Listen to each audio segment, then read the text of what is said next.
حضرت ابو ہریرہ رضی اللہ تعالیٰ عنہ سے روایت ہے کہ نبی کریم صلی اللہ علیہ وآلہ وسلم نے فرمایا، جس شخص نے کوئی کتا رکھا اس نے روزانہ اپنے عمل سے ایک قیرات کی کمی کر لی۔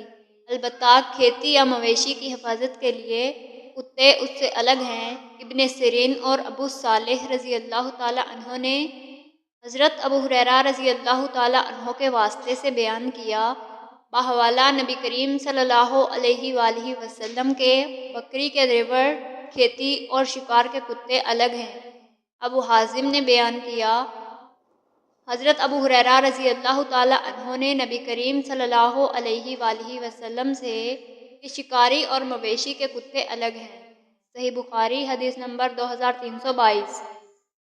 حضرت عمر رضی اللہ تعالیٰ عنہ نے فرمایا، اگر مجھے بعد میں آنے والے مسلمانوں کا خیال نہ ہوتا تو جتنے شہر بھی فتح کرتا انہیں فتح کرنے والوں میں تقسیم کرتا جاتا، بالکل اسی طرح جس طرح نبی کریم صلی اللہ علیہ وآلہ وسلم نے خیبر کی زمین تقسیم فرما دی تھی۔